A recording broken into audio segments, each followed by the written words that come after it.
El experimento de Millikan.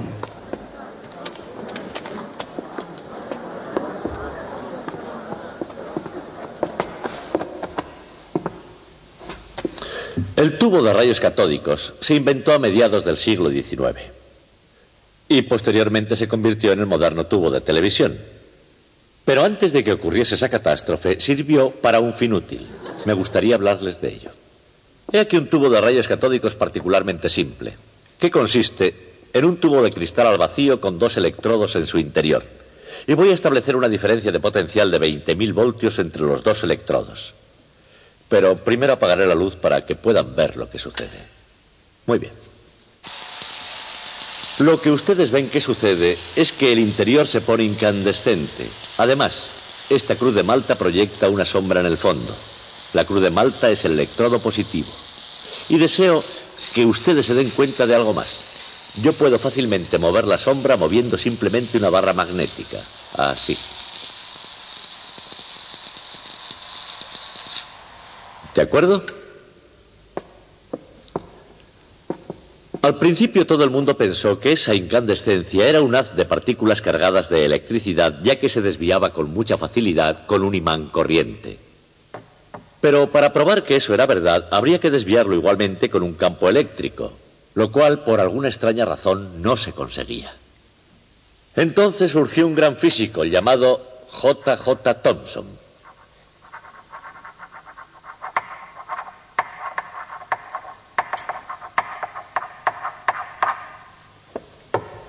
Thomson fue un brillante físico experimental y aunque parezca mentira era bastante desmañado. De él se dice que rompía todos los tubos de rayos catódicos que caían en sus manos. Aquí tenemos un duplicado de uno de los tubos de Thomson, que por ser de su propiedad también está roto. Thomson se dio cuenta de que la razón por la cual el campo eléctrico no actuaba era que el vacío en el tubo no estaba bien conseguido. Y también se imaginó que la razón por la que el vacío no era suficiente era porque el gas quedaba pegado a las paredes del tubo cuando lo cerraba herméticamente el soplador. Thomson pensó que podría solucionar ese problema calentando el tubo en el momento de ser cerrado y mantenía los tubos en un horno caliente mientras el soplador de vidrio los cerraba. Y el truco funcionó. Después de hacer eso, el campo eléctrico desviaba el haz. Y así pudo demostrar que el haz se componía de partículas cargadas eléctricamente y que esas mismas partículas cargadas podían proceder de cualquier materia que fuera. Lo que Thomson consiguió fue la primera partición del átomo, demostrando que la última e indivisible partícula de la materia en realidad tenía otras partes interiores. De todas formas, la nueva partícula debió llamarse de algún modo que hiciera honor a Thomson, y aunque él quiso llamarla el corpúsculo, tal nombre no cuajó, porque ya había sido bautizada con otro nombre, el nombre de electrón.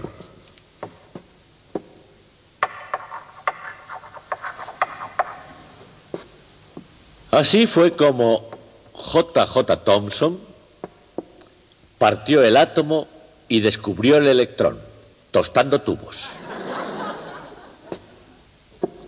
El nuevo nombre de electrón dio origen a una tradición en física, llamar a las cosas con unidades individuales, con nombres terminados en on. Así, por ejemplo, la unidad individual de la luz se llama fotón, la del sonido se llamaría fonón, de la materia es un protón y tenemos neutrones, etc. De hecho, los sociólogos han descubierto recientemente que incluso las poblaciones humanas tienen unidades individuales, en inglés, person.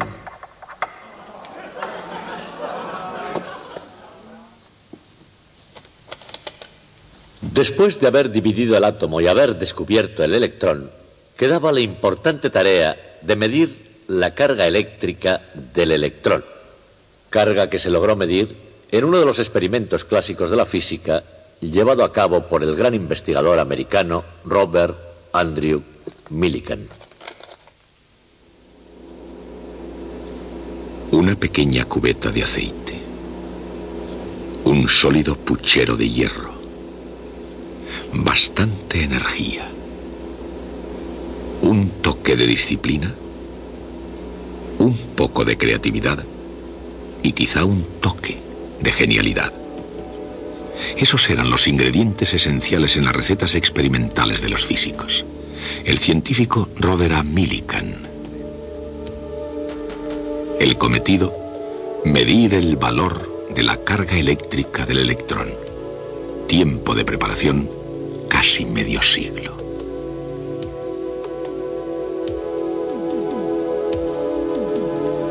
Año 1868. Fue el año en que una nación joven, todavía insegura después de la guerra civil, se reunificó interiormente con el ferrocarril transcontinental.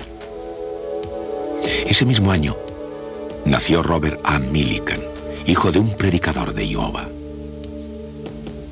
Se encaminó a través de las llanuras a Ohio para estudiar lenguas clásicas en el Oberlin College.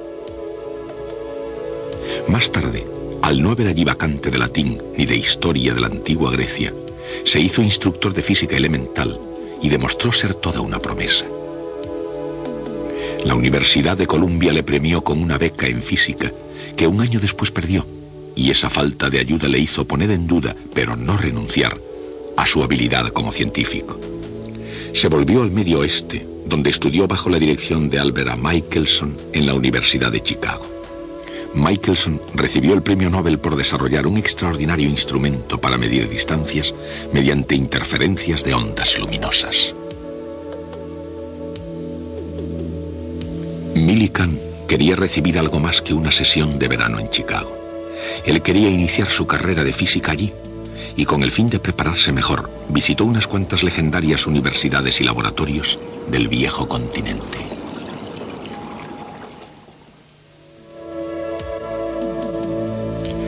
Antes de que Norteamérica llegara a destacar, Europa era el continente donde se inspiraban la mayoría de los descubrimientos científicos.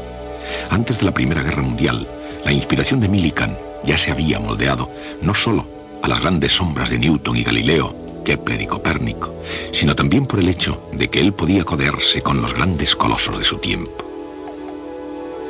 El inglés William Ramsay, que descubrió el helio, el neón, el xenón y el kriptón. El alemán Wilhelm Röntgen, descubridor de los rayos X. Guillermo Marconi y Karl Braun, que desarrollaron la telegrafía sin hilos. Como Leibniz y Newton con el cálculo, hicieron sus descubrimientos al mismo tiempo, pero ciertamente no trabajando juntos. Albert Einstein, Max Planck y Johannes Stark trabajaron intensamente en Alemania, pero la mayor y más directa influencia que Millikan recibió parece ser que fue de los ingleses J.J. Thomson y su discípulo H.A. Wilson de los laboratorios Cavendish. El electrón, los rayos X y la radiación. Tales descubrimientos convertían a la física en una excitante frontera, y Millikan estaba ansioso de cruzar su umbral. Todavía Millikan no era más que una persona cuidadosa en su trabajo. Tendría que pasar una década antes de que su nombre se diera a conocer en el mundo de la ciencia. Se encontraba en la Universidad de Chicago. Por aquella misma época, Marie Curie había recibido el Premio Nobel de Química y ya tenía otro de Física. Millikan comenzó a medir la carga eléctrica de un electrón. Los fundamentos ya habían sido establecidos por Thomson, que recibió el Premio Nobel en 1906 por sus investigaciones sobre cómo conducían los gases la electricidad. Este brillante caballero inglés había descubierto el electrón e inventado el método de la niebla para medir su carga. Esta cámara se había inventado para estudiar las nubes de la atmósfera, pero en manos de Thomson y de su colega H.A. Wilson sirvió para algo más que para su primitivo objetivo. Una súbita expansión de aire saturado con vapor de agua forma nubes. Si hay partículas de polvo en las que condensarse, ese vapor sobresaturado también se condensaría sobre iones, que son partículas cargadas de electricidad creadas por un tubo de rayos X. Cada gota de agua tendría la carga eléctrica de un electrón. Y siendo esto así, Thomson y Wilson consiguieron determinar la carga media en una gotita. El método de la cámara de niebla era muy difícil. Los experimentos que se requerían para medir la velocidad de caída de la nube en un campo eléctrico se veían sujetos a innumerables incertidumbres. No obstante, lograron finalmente una estimación de la carga del electrón que era correcta en su orden de magnitud. Para un hombre como Millikan, aquello era una puerta abierta para su particular talento. Medidas precisas de las magnitudes físicas más fundamentales.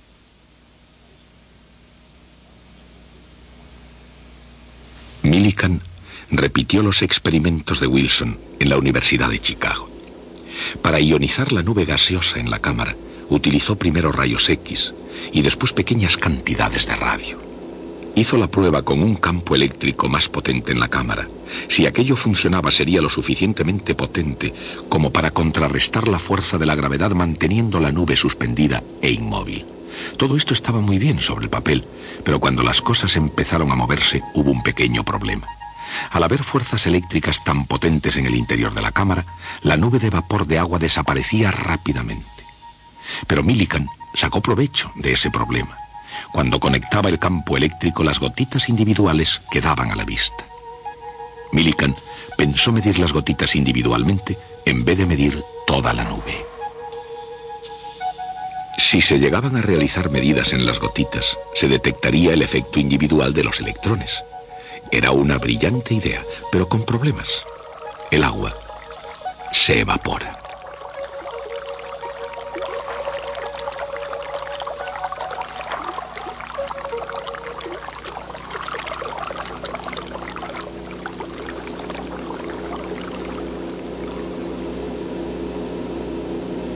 Millikan pensó, y en vez de gotas de agua, ¿por qué no utilizar gotas de aceite?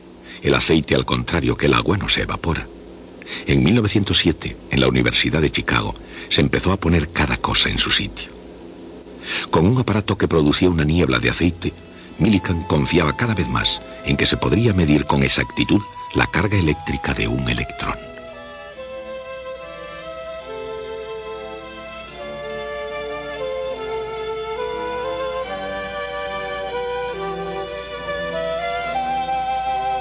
Dirigido por Millikan, Harvey Fletcher, estudiante graduado de la Universidad de Brigham Young, sugirió un atomizador. El primer aparato de Fletcher para el experimento con la gota de aceite fue, como la idea original de Millikan, un aparato sencillo, potente y en todo caso brillante. Era una combinación que empezó a funcionar.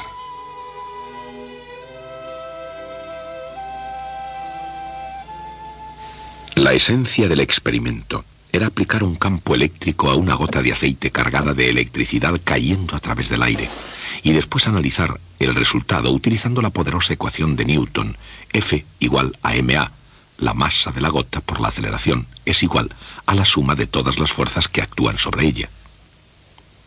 ¿Y qué fuerzas actúan en una gota de aceite que cae? La fuerza de la gravedad, por supuesto, y está el efecto de la viscosidad. Aunque solo sea durante una millonésima de segundo, una gota de aceite tiene la aceleración de un cuerpo en caída libre. Pero después de esa millonésima de segundo, alcanza la velocidad final. Como cualquier esfera que cae por un fluido viscoso, cae con velocidad constante.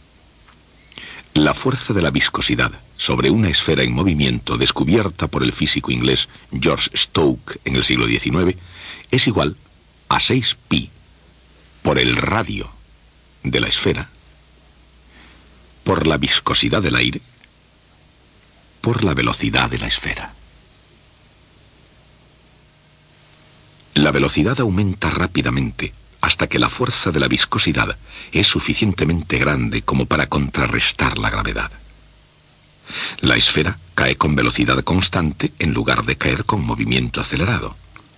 Millikan tenía que medir esa velocidad para conocer el tamaño de cada gota. Incluso con un potente microscopio, las gotas eran demasiado pequeñas para poder verlas. Lo que Millikan veía parecía como una estrella en la noche, un puntito de luz del que no podía llegar a percibir su forma esférica.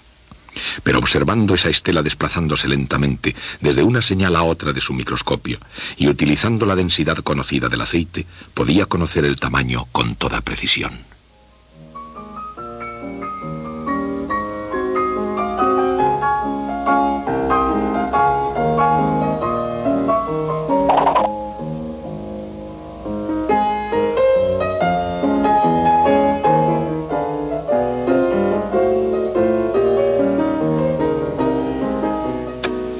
conectaría el campo eléctrico y crearía una fuerza eléctrica de valor igual al campo eléctrico multiplicado por la carga de la gota. Esa carga es la que Millikan realmente quería hallar. Debida a un electrón o a un pequeño número de electrones, sería un múltiplo entero de la unidad fundamental de carga eléctrica. Con la fuerza eléctrica podía dirigir la gota hacia arriba, hasta que de nuevo alcanzara una velocidad constante. Junto con la velocidad medida con el campo desconectado, la nueva velocidad le dio todo lo necesario para hallar la carga.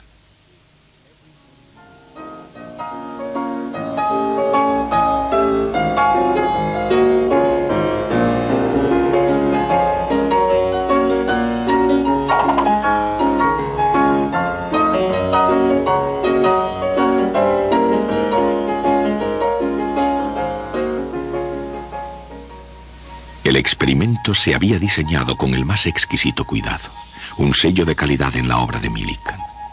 Con el fin de reducir la turbulencia, se diseñó una pesada olla de hierro que albergara y protegiera las placas paralelas, entre las que se movería la gota de aceite. El aire era filtrado por entre lana de vidrio antes de entrar en el atomizador, diseñado para producir la más fina niebla de gotitas de aceite dentro de la cámara. Incluso se filtraba la luz que había de iluminar las gotitas. Una solución de sulfato de cobre y un tubo de agua de 1 metro de largo quitaría el excesivo calor de la luz.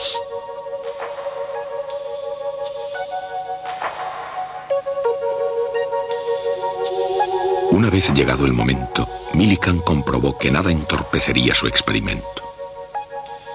Cronómetro en mano, observaba por el microscopio hora tras hora el interior de la cámara.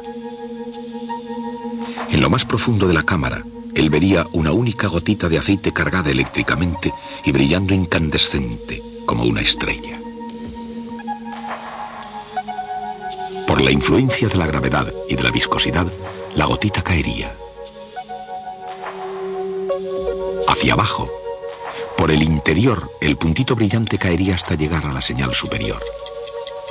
Millikan pondría en marcha su cronómetro. La gotita continuaría cayendo hasta alcanzar la señal inferior. Millikan anotaría el tiempo que habría tardado cada gotita en la caída. Después, conectaría el campo eléctrico, convirtiendo así la gotita de aceite en una estrella ascendente.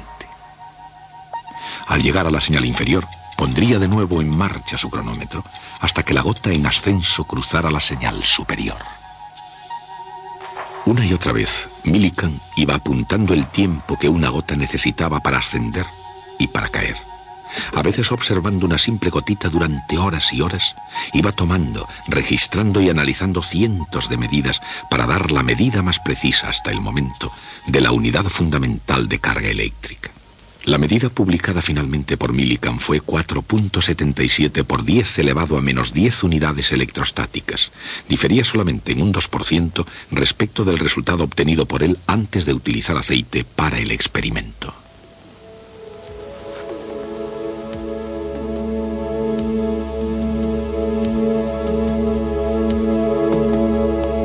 Los puntos fuertes de Robert Millikan eran la precisión, una especial habilidad para detectar y eliminar cualquier error, y con una extraordinaria diligencia y creatividad mejorar las herramientas que ya existían.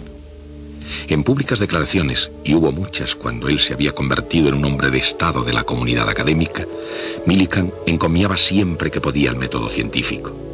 La responsabilidad del científico era hacer medidas sin predisposición y dejar que la naturaleza dictara las respuestas. La tarea del científico era hacer todas las medidas con todo el esmero que fuera necesario y publicar todo, determinando el significado de los datos en cada respuesta. En eso consistía la tarea de un científico, y los científicos del estilo de Millikan entendieron el significado de este trabajo. En el año 1923, Millikan fue el primer nativo americano que obtuvo el Premio Nobel de Física. Millikan continuó dirigiendo el Instituto de Tecnología de California, una institución americana, y él mismo llegó a ser una institución. Su nombre llegó a ser y continúa siendo sinónimo de progreso científico. En la primera mitad del siglo XX, su imagen, junto con la de Albert Einstein, fue la del más famoso físico en América del Norte.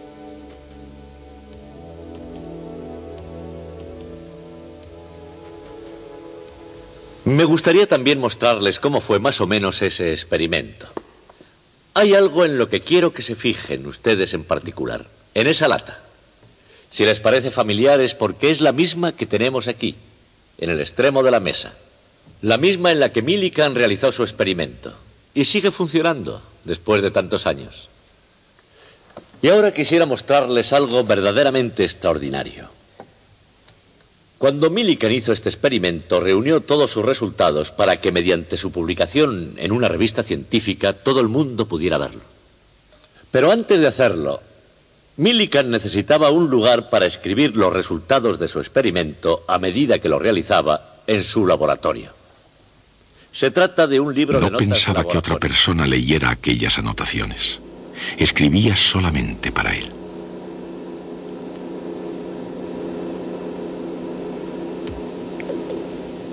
Esta página está fechada miércoles 20 de diciembre de 1911.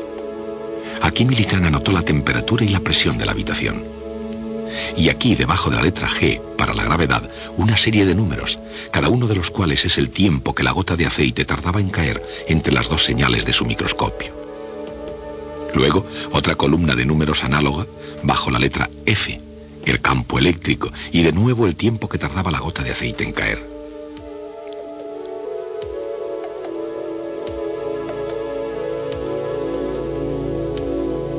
A partir de esos tiempos, calculó las velocidades v1, v2, v3, etc.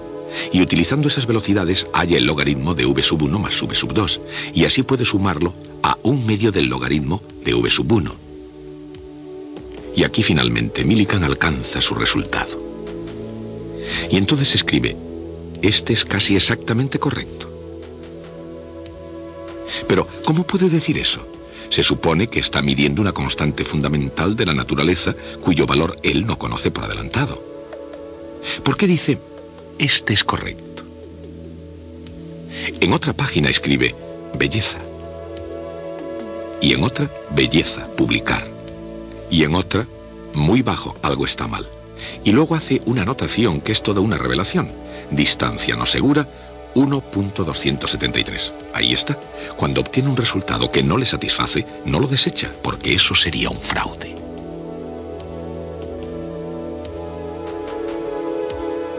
Lo que hace, en cambio, es examinar el aparato para encontrar algo que esté mal.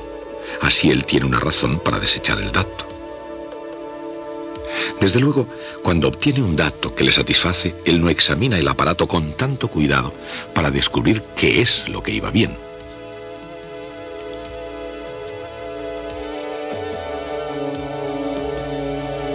Es obvio que eso crea un poderoso sesgo en su método para obtener el resultado que desea.